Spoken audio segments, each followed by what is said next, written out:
Ahí sí. Bien, muchachos y estimadas estudiantes, continuamos con la clase.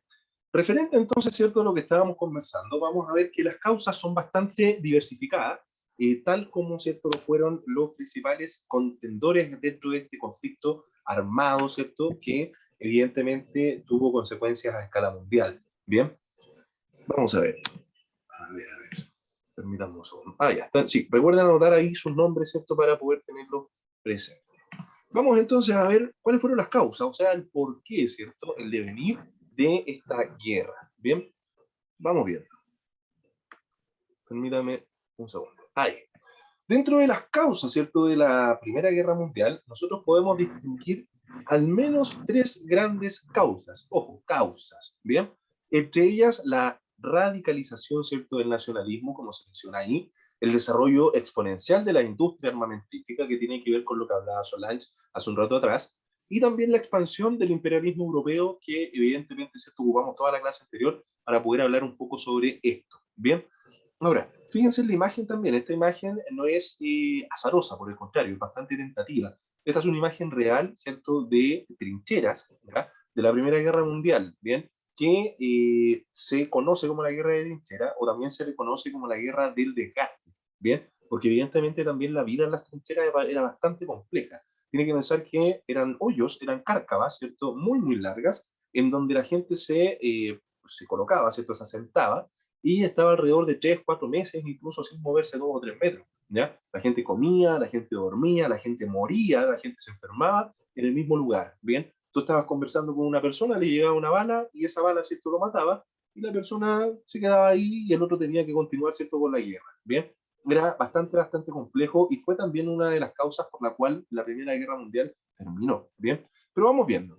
Dentro de la radicalización, ¿cierto?, del nacionalismo, ustedes tienen que entender que siempre la expansión va a ir motivada por un sentimiento nacional, ¿ya?, por un sentimiento patriótico, ¿bien?, por el sentido, ¿cierto?, del territorio, de la sociedad, de la nación, del Estado al cual yo estoy representando. Y tal como se menciona ahí, dice, el nacionalismo planteaba la idea que un pueblo, perdón, de que un pueblo estaría unido sobre la base de una cultura, una lengua, una economía, geografía compartida, y que de ahí brotaría un destino para el cual habrían nacido. O sea, esta idea patriótica general de que nosotros, ¿cierto?, tenemos que salir adelante, tenemos que continuar, ¿cierto?, con este cometido que es la gran guerra y ojalá salgamos victoriosos para que todos los países gocen de la cultura que yo estoy gozando. Esa era la idea, ¿cierto?, que ellos tenían y que de hecho fue un motor muy, muy, muy, ¿cierto?, concretado en torno a lo que fue el imperialismo como tal. Recuerden, ¿cierto?, esta idea de darwinismo social, lo conversábamos en la clase anterior, que hay una autosuperación, ¿cierto?, o perdón, una idea de autosuperación, hay un autoconvencimiento de superioridad frente a otros. Y el nacionalismo, el chauvinismo, el patriotismo, ¿cierto?, es un caldo de cultivo también de esta situación. ¿Ya? Entonces, yo iba a salir a pelear porque yo era alemán, pues entonces como yo soy alemán o italiano, ¿cierto? O ruso, ¿cierto? Lo que fuera, o húngaro, ¿cierto? Austrohúngaro, íbamos a salir porque somos el mejor país. Entonces hay que tratar de conquistar y tratar de conquistar y tratar de conquistar y de vencer. ¿Bien? ¿A quiénes? ¿Por qué? No se tenía muy claro, pero sí fue un fundamento bastante claro, desde la emocionalidad, ¿cierto?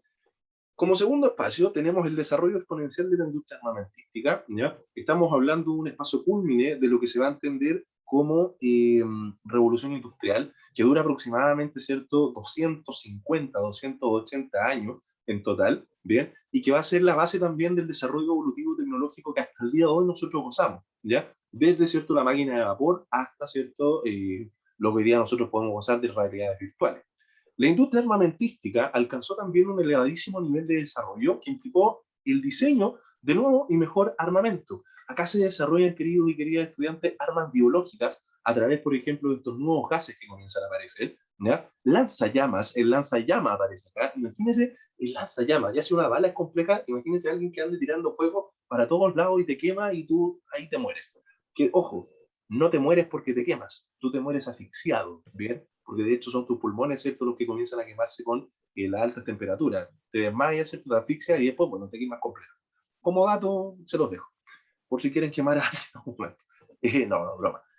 Segundo, ¿cierto?, la ametralladora automática, por supuesto que sí, ¿ya? La Thompson, ¿cierto?, o estas ametralladoras que aparecen también efectivamente dentro, ¿cierto?, de este espacio, ¿ya? Granadas, tanques de guerra, acorazados, ¿cierto?, que son estos barcos muy pesados, muy lentos, pero muy grandes, muy potentes y muy seguros, ¿ya? Submarinos, ¿cierto?, aviones, etcétera, ¿ya? Sebastián dice, ¿cómo no volverse loco con estos consejos?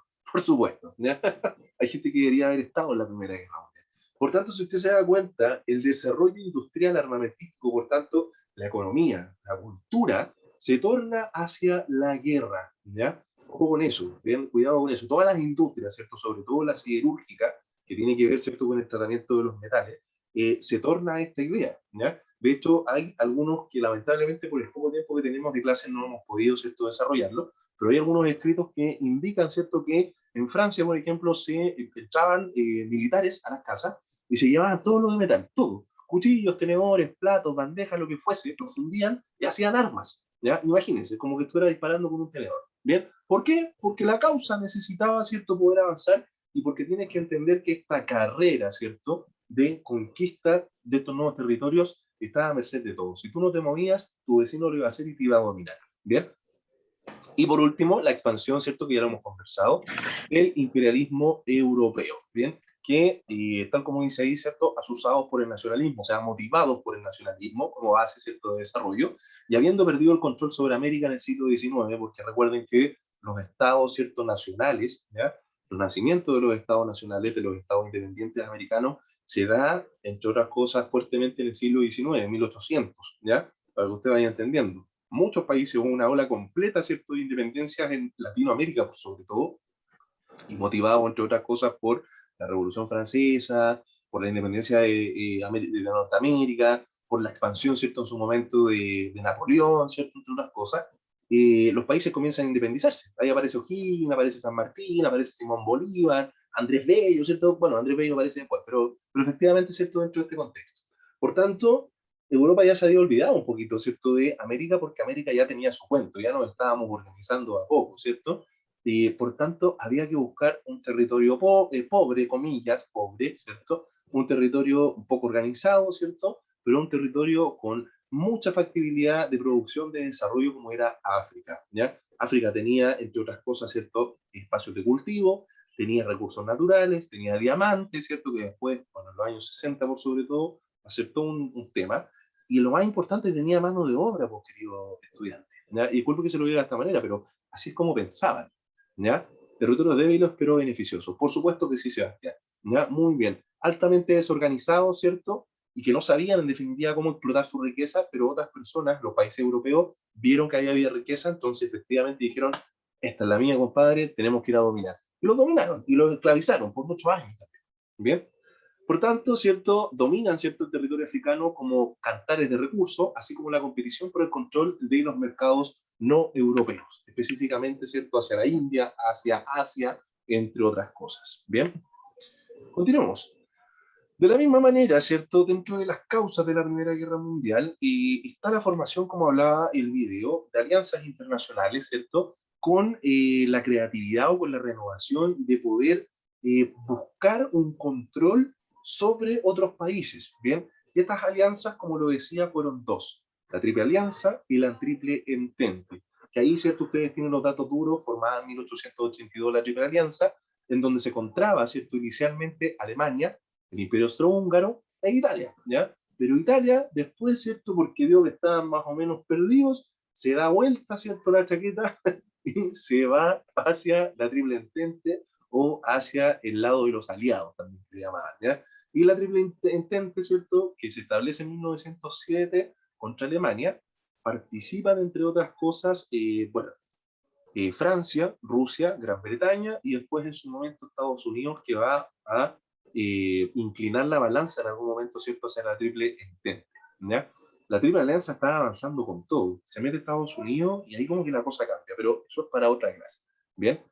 Por otro lado, también las tensiones, ¿cierto?, geopolíticas que van a haber, ¿cierto? Las naciones luchaban entre sí, tal como se mostraban, yo te declaro la guerra a ti, tú me la declaras a mí, todos nos declaramos la guerra a todos, ¿bien? Para poder extender las zonas de control, demostrar, ¿cierto?, el poder y, por supuesto, también dentro de la misma región, el poder dominar estos espacios, ¿ya? Entre ellos el conflicto franco-alemán, el conflicto anglo-alemán, el conflicto austro-húngaro, entre otras cosas, ¿ya? Que la verdad vamos avanzando y después usted lo puede hacer. Y hubo, ¿cierto?, un antecedente o un factor detonante, o sea, lo que determina, ¿cierto?, el inicio como tal de esta guerra, ¿ya? Y que Damián, ¿cierto?, muy bien lo hablaba y Solange también hacía referencia, de este hombre que está acá, de Franz Ferdinand, ¿ya? O Francisco Fernando para los amigos latinoamericanos, ¿ya? Buena pregunta, Sebastián. Dice, ¿por qué el ser humano es tan importante o ideológico la fuerza y el territorio? Mira, prefiero no contestártelo por acá porque si no vamos a estar hablando hasta las 2 de la mañana y necesito pasar cierto contenido. Pero si quieres después me preguntas de manera interna y lo podemos conversar. Bien, Francisco Fernando, ¿cierto? Que como habla ahí, ¿cierto? Que era el heredero al trono del Imperio Austrohúngaro, asesinado en Sarajevo, ¿cierto? Y generó en definitiva este factor, esta gotita para rebalsar el vaso en torno a la Primera Guerra Mundial. Bien, cuando él, ¿cierto?, es asesinado, ahí, querido estudiante, queda la grande, ¿ya? Y todos se comienzan a declarar la guerra entre todos, ¿bien? Entre las principales características, por supuesto, que va a tener la Primera Guerra Mundial, primero va a ser de gran extensión, no solo implicó un vasto territorio, también significó la participación de soldados provenientes de las colonias, ¿ya? Francia, de hecho, tiene hoy día mucha población africana, ¿cierto? O bueno, son franceses, pero con antecedentes, perdón, con raíces africanas, ¿ya? Sudafricanas, porque efectivamente preferían que los africanos fueran a morir por ellos que llevar a los mismos franceses, ¿bien? Y efectivamente, ¿cierto? Se iba a establecer esto. Gran duración también, la característica de la Primera Guerra Mundial. Estamos hablando de 1914 a 1918. 4 años de guerra continuo, ¿cierto? Sin parar. Nunca se había experimentado conflictos durante tanto tiempo, ¿cierto? Las mujeres salen al trabajo, ya fuera de la casa, entre otras cosas, que lo vamos a ver un poco más adelante, ¿bien? Y también el uso de nuevas tecnologías bélicas, ¿cierto? Como tanques, armas químicas, fusiles, perdón, dirigibles, aeroplanos, ¿cierto? Entre otras cosas. Y por último, la gran movilización de soldados y de infantería, ¿ya? Esta guerra también se entiende como la guerra de la infantería, o sea, de los soldados peleando, ¿cierto? Cara a cara con los otros y baleándose, ¿cierto? Y tratar de, con estocadas, matar al otro, ¿ya? Hoy día todos sabemos que la guerra no son así, que ahora hay drones, ¿cierto? Hay robots, y ponen un botón, ¿cierto? Y aparece un misil y los matan a todos. En esa época no era así, ¿ya? Era alrededor, ¿cierto? Perdón, era una guerra efectivamente de infantería, que generó también, entre otras cosas, alrededor de una muerte de 8 millones, ¿cierto? De esta gran guerra. Imagínense que la mitad de Chile desapareciera así, como los Vengadores. Como no me quiero ir, señor Stark, lo mismo, así. 8 millones de personas muertas, ¿bien? Entre civiles y soldados. Lo cual es bastante complejo, por supuesto. ¿Bien? Vamos, continuamos. ¿Hasta acá hay alguna duda o consulta? ¿Sí? ¿No? ¿Por qué en el video, profe, decía que eran 20 millones de muertos que hubo? Sí, por supuesto, es un buen dato. Mira, qué bueno, Carlos. Cuando nosotros hablamos sobre los 8 millones, esto estamos hablando necesariamente o cuantificando a tanto la población como también los soldados solo de Europa, ¿ya? Pero como esto se extendió, ¿cierto? O muchas veces se entiende que los soldados no eran europeos, no se contabilizan dentro de estos datos, ¿ya? De hecho, siempre vas a encontrar en cualquier conflicto una derivación de datos respecto de qué es lo que se quiere mostrar, ¿ya? Es eso, Carlos, más que eso. Imagínate, son 12 millones de diferencia, pero esa es la respuesta que te puedo dar. ¿Se entiende? Vale, gracias, profe. Perfecto. Consecuencias de la Primera Guerra Mundial. Entre las principales consecuencias que va a estar la geopolítica, o sea, el orden, ¿cierto?, del mundo, consecuencias económicas, pérdidas humanas y materiales, y consecuencias también ideológicas a través de nuevos discursos que van a ser la base de la Segunda Guerra Mundial, la base del nacimiento, ¿cierto?, del nazismo, entre otras cosas. Entre, ¿cierto?, las consecuencias geopolíticas, nosotros vamos a encontrar, queridos estudiantes, que desaparecen muchos países, muchos imperios, ¿cierto? Entre ellos el alemán, el austrohúngaro, el otomano, el ruso, que tiene su propio conflicto, ya lo vamos a ver un poco más adelante, ¿cierto? Y que efectivamente genera que el mapa de Europa se reestructure completamente. Y aparecen nuevas naciones, aparecen nuevos países, porque los países o los imperios anteriores se dividen. Aparece Hungría, Checoslovaquia, Estonia, Finlandia, Letonia, Lituania, Polonia, Yugoslavia, entre otras cosas, que después van a volver a desaparecer, ¿cierto?, en la Guerra Fría y así sucesivamente. El orden geopolítico siempre cambia. Dentro de las consecuencias económicas, por supuesto que Europa completa fue altamente devastada, ¿ya? no es que hubo una guerra, ¿cierto?, un poco más allá, en tu mismo territorio, ¿cierto? Estaban cayendo las bombas, estaban los soldados, la gente moría de hambre, y por supuesto que esto iba a generar una pobreza y una crisis máxima, ¿ya? La brecha social, por supuesto, también aumenta, y la discapacidad, bien, ya sea por el combate, ¿cierto?, la viudez y la orfandad, ¿ya? O sea, niños, ¿cierto?, sin padres, y cada vez se disparan más en números, ¿bien? Pérdidas humanas, ¿cierto?, y materiales, lo que conversábamos recién con Carlos, que, ¿cierto?, 7 millones de civiles, 10 millones de soldados, ¿cierto?, ahí ya tenemos 17 millones, sin contar, por supuesto, el impacto indirecto, ¿cierto?, por la hambruna, la expansión, las enfermedades, los accidentes, las discapacidades, los ataques, la situación, ¿cierto?, que generara, ¿cierto?, la guerra. O sea, las tasas, ¿cierto?, de mortalidad nunca habían sido tan altas en el mundo después de la Primera Guerra Mundial. Por supuesto que después vamos a esto, se va a ir elevando cada vez más, ¿ya?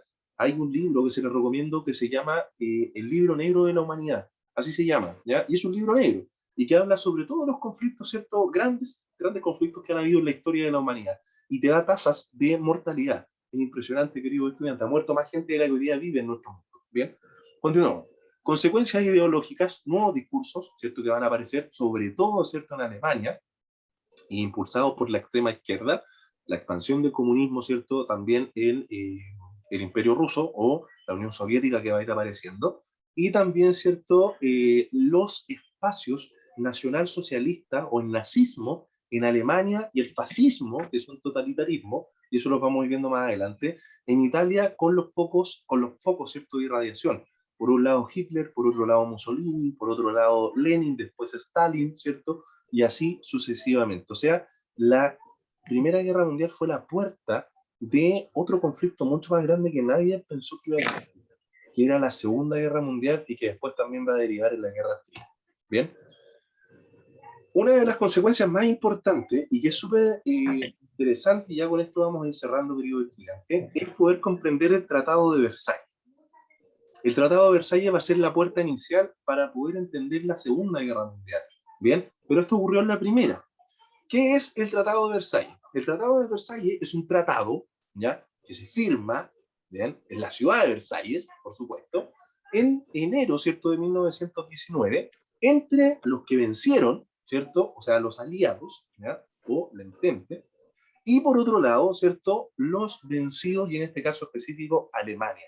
El Tratado de Versalles establecía, ¿cierto?, que toda la responsabilidad la tenía, ¿cierto?, Alemania, y que efectivamente, producto de esto, iban a haber severas sanciones, entre ellas las pérdidas de las colonias, ¿cierto?, para ser repartidas por los vencedores. O sea, a Alemania se les quitó territorio que habían ganado, que habían conquistado con el imperialismo, y se les obsequió, ¿cierto?, o se les anexó a estas nuevas grandes potencias. De la misma manera tuvo que devolver, ¿cierto?, territorio dominado en algún momento, ¿cierto?, a Francia, que era Alsacia y Lorena. De la misma manera tuvo que indemnizar como reparaciones de guerra, especialmente a Francia, porque Francia fue dominado, ¿ya? Fue abducido en algún momento, ¿cierto?, por Alemania, por el Imperio Alemán, y todo esto tuvo que pagarlo, ¿cierto?, este país, ¿bien? Y entregar parte de su armamento y reducir su poderío militar. O sea, a Alemania fue al peor país que le fue, ¿ya? ¿Por qué? Porque efectivamente toda la responsabilidad a nivel mundial, queridos estudiantes, recayó en ella, ¿ya? Y esto va a ser súper importante, porque los alemanes no lo van a olvidar, ¿bien? Y específicamente un hombre llamado Adolfo Hitler, que participó en la Primera Guerra Mundial como soldado, no lo va a olvidar. Y va a ser él, entre otras cosas, que después va a dar, ¿cierto?, el nacimiento al nazismo y a una, ¿cierto?, de las grandes historias negras de la humanidad. Vamos viendo, como conclusión, entre 1414 y 1918, ¿cierto?, se vive una guerra a una escala que previamente no se conocía, por eso se va a llamar la Gran Guerra, ¿bien? Y quienes, ¿cierto?, la vieron fueron totalmente conscientes de que no se trataba como una guerra que ya había sucedido. Esto tenía otras escalas, tenía otro sentido, había tenido otras causas, tenía otro desarrollo y iba a tener otras consecuencias, ¿bien? Y que efectivamente, ¿cierto?, se establece como la primera gran guerra, la guerra mundial, o la madre de todas las guerras. En 1918, pocos podrían imaginar que apenas 30 años después de 1918, se iba a generar una nueva guerra mundial, ¿bien?, la Segunda Guerra Mundial. Porque efectivamente, con todo el daño, con todo, ¿cierto?, el sufrimiento que provocó, nadie quería, y de esto lo vamos a ver en la próxima clase, otra nueva guerra, pero evidentemente existió otra. Hoy sabemos, ¿cierto?, como dice ahí, que la Gran Guerra fue solo la Primera Guerra Mundial, que hubo una Segunda Guerra Mundial y que nadie puede asegurar, incluso en los libros de historia, que no haya, ¿cierto?, incluso un hueco para una tercera, si es que esta ya no se ha establecido. Bien, que de hecho, si ustedes me preguntan a mí de manera personal, yo creo que la Tercera Guerra Mundial ya inició hace mucho rato, ¿bien? Pero evidentemente, ¿cierto?, hay ahí favores políticos e internacionales que se están tratando de cubrir. Vamos, ¿cierto?, recapitulando con estos pequeños espacios. En este video, ¿cierto?, le hablo un poquito sobre el asesinato de Francisco Fernando Montalvo. Presten atención ahí. En 1908 el Imperio Austrohúngaro se anexó los territorios de Bosnia para gran molestia de los nacionalistas serbios que los reclamaban como parte de Serbia. Este malestar seguía encendido el 28 de junio de 1914, cuando el archiduque Francisco Fernando, heredero al trono austrohúngaro, visitó Sarajevo. Acompañado de su esposa Sofía, el archiduque iba a presenciar maniobras militares encabezadas por el general Oskar Potiorek, gobernador de la provincia de Bosnia y Herzegovina. 7 jóvenes nacionalistas serbio-bosnios, apoyados por Serbia, planearon asesinar al archiduque. Armados con pistolas y granadas, se apostaron a lo largo de la avenida Apel, junto al río Mijatska, por donde transitaría la comitiva de Francisco Fernando. Ese 28 de junio, el archiduque visitó el cuartel de la ciudad. Luego, a las 10 de la mañana, una comitiva de 6 autos tomó la avenida Apel rumbo al ayuntamiento. El auto del archiduque pasó delante de Mehmed Basic, quien no realizó el ataque. La comitiva siguió su marcha hasta alcanzar la posición de Chabrinović. El serbio arrojó una granada que no alcanzó a dar en el blanco y estalló debajo del coche que seguía al del archiduque, hiriendo a 20 personas. Chabrinović fue apresado. 15 minutos después de la explosión, la comitiva siguió su camino. En medio de la confusión, Čubrilović, Popović, Princip y Graves no pudieron actuar. El archiduque fue recibido en el ayuntamiento, donde pronunció un discurso. Según la agenda de la visita, Francisco Fernando se trasladaría al Museo Nacional, pero el austrohúngaro decidió visitar antes a los heridos por la bomba en el hospital. La ruta más rápida al hospital era la avenida Apel. El chofer, sin embargo, no fue informado del cambio de planes y dobló en la calle Franz Josef, camino al museo. Mientras tanto, Gavrilo Princip había dejado su posición en la avenida Apel a la espera de nuevos acontecimientos. Al percatarse de la equivocación, el gobernador Potiorek, que viajaba con el archiduque, le ordenó al chofer que diera marcha atrás. El auto se detuvo frente a la tienda de Moritz Schiller, justamente donde se encontraba Princip. Princip disparó 2 veces. El archiduque y su esposa murieron antes de que se les pudiera dar atención médica. Gavrilo Princip fue arrestado y juzgado junto con los otros conspiradores. Fue condenado a 20 años de cárcel y murió de tuberculosis en su celda en 1918. Un mes después del atentado, Austria-Hungría se preparaba para invadir Serbia. Comenzaba la Primera Guerra Mundial. Si se dan cuenta, queridos estudiantes, entonces, dentro de los detonantes, ¿cierto?, mayoritarios estuvo, ¿cierto?, esta muerte. Y presten atención acá, y ya con esto vamos a cerrar. La importancia del Tratado de Versalles, porque esto va a ser el punto inicial o la punta de lanza para el contenido que vamos a ver en la próxima clase.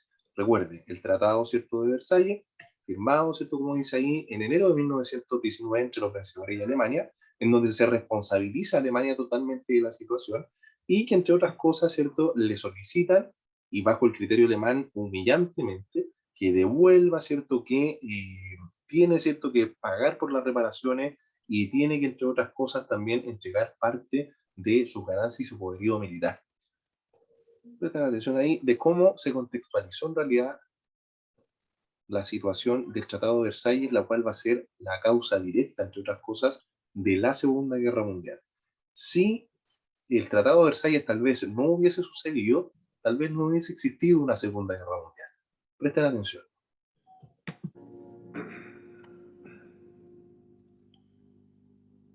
Líderes de las potencias aliadas y asociadas.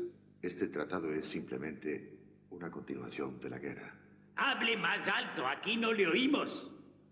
Una continuación de la guerra por otras vías. Los pagos de reparación que exigen arruinarán a Alemania.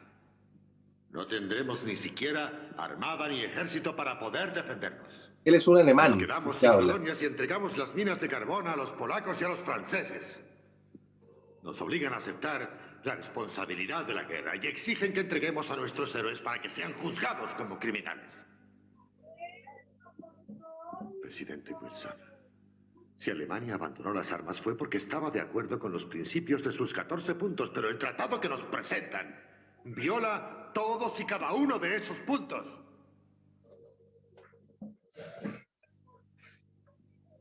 Señor, creo que no hace falta que le recuerde que los ejércitos alemanes se retiraron sin haber sido derrotados. ¿Pueden decirme dónde está su paz? Hemos sido traicionados. Conocemos el odio que nos tienen aquí, lo conocemos bien. Este documento lo demuestra. Nos están exigiendo que digamos que nosotros y solo nosotros somos culpables de haber provocado esta guerra. Y tal confesión no saldrá jamás de mis labios. ¿Qué le había dicho? La vieja Alemania aún está ahí. Esta guerra ha supuesto uno de los mayores crímenes contra la humanidad que cualquier nación que pretenda llamarse civilizada haya cometido jamás. Alemania no solo la inició, sino que es responsable. La única responsable de esta cruel guerra en la que tanta gente ha muerto. Justicia es lo que están pidiendo. Y justicia es lo que estamos dándoles. El tratado puede ser aceptado y también rechazado. Contesten. ¿Están dispuestos a firmar?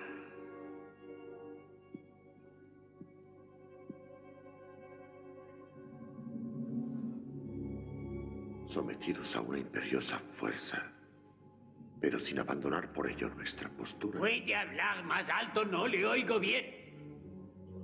Esto es vergonzoso. Ante la increíble injusticia de las condiciones, ¡Hable más alto! el gobierno de Alemania declara que está dispuesto a firmar.